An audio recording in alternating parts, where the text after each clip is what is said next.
Imagine a seguinte situação hipotética. O meliante aborda uma vítima para roubá-la. A vítima se assusta, sai fugindo em desabalada carreira, atravessa a rua sem olhar para o trânsito e é atropelada por um ônibus, vindo a falecer. Nesse caso, como fica a bronca do meliante que iniciou a empreitada para roubar?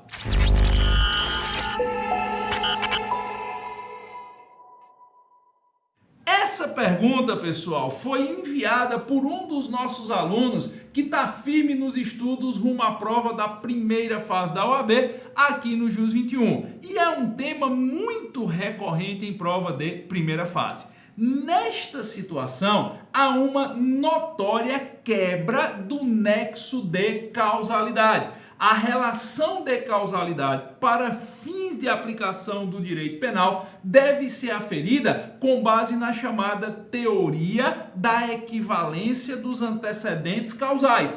Teoria esta que me diz que o indivíduo só responde pelo resultado se existir uma relação direta de causa e efeito entre a sua conduta e este resultado. Trazendo esse entendimento para o exemplo, o indivíduo que abordou para roubar, se ele tiver anunciado o assalto, a vítima empreendeu fuga, o meliante não conseguiu levar nada da vítima, a vítima saiu correndo, foi atropelada e morreu, esse indivíduo que iniciou o assalto responderá por tentativa de roubo. De novo, responderá por tentativa de roubo. Ô professor, ele não deve responder aí por latrocínio, não?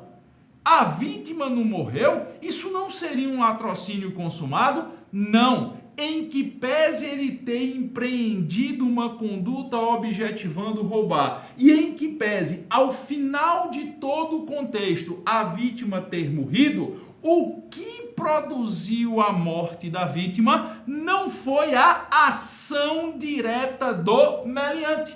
Aí você diz, sim, mas a vítima só foi atropelada porque estava fugindo do assalto. Perfeito? Nesta situação, então, fica clara a manifestação de uma causa subverniente relativamente independente que por si só produziu o resultado. Vou dizer de novo, causa subverniente relativamente independente que por si só produziu o resultado, que conforme está previsto no artigo 13 do Código Penal, quebra o nexo causal. O indivíduo só responde pelos atos anteriormente praticados. O indivíduo, nesse contexto, só responde pela tentativa do roubo.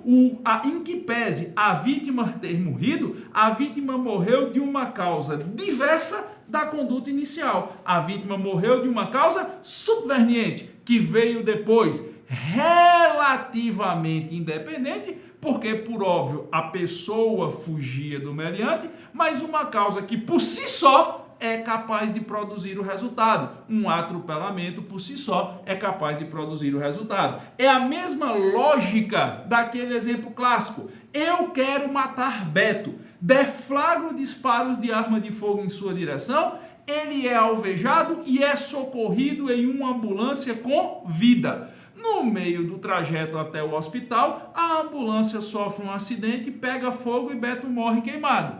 Eu queria matá-lo. Ao final da história, ele morreu. Mas nesse caso, eu só respondo por tentativa de homicídio. O que produziu a morte de Beto foi o acidente da ambulância e não os disparos que eu efetuei. Mas, Giovanni, Beto só estava na ambulância porque você atirou nele? Exato.